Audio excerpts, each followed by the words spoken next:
IESO Agribusiness Consult, a company specialized in investment advisory services, consultancy and training and development, was contracted by EXIM Bank and assigned to Wontumi Farms Limited as a consultant to the project.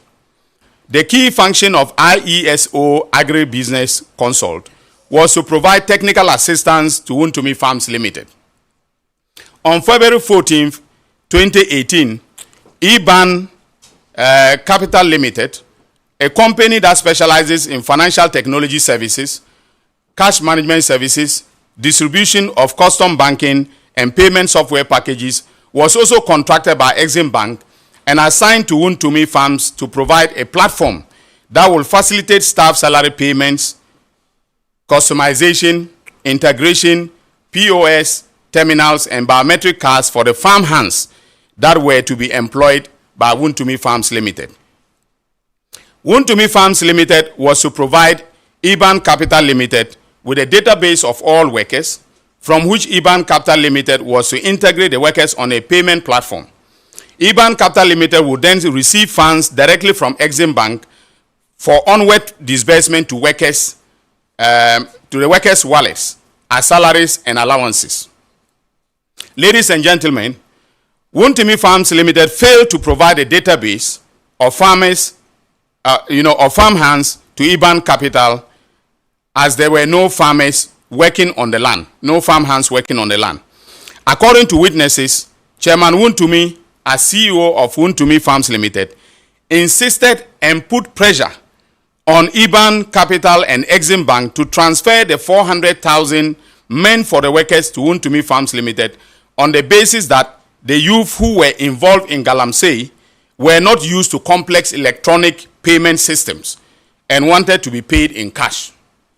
In order to execute the project, Wontumi Farms Limited had submitted a pro forma invoice to EXIM Bank for the purchase of farm equipment, including tractors, combine harvesters, corn seeder machines, and Wellington boots. The invoice was submitted on December 15, 2017 as part of the loan application process. Subsequently, EXIM Bank demanded proof that the equipment has been purchased. On March 18, 2018, Chairman Wontumi submitted a receipt from a company known as Kasama Enterprise for the purchase of the equipment in the sum of 4 million Ghana cedis. However, and this is where it gets interesting, the equipment purchase as shown on the receipt included bulldozers and excavators. Our investigations established that Chairman Wontumi had approached Kasama Enterprise, an industrial equipment dealer, and obtained an invoice with a promise to return to purchase the said equipment. He never went back to purchase the equipment.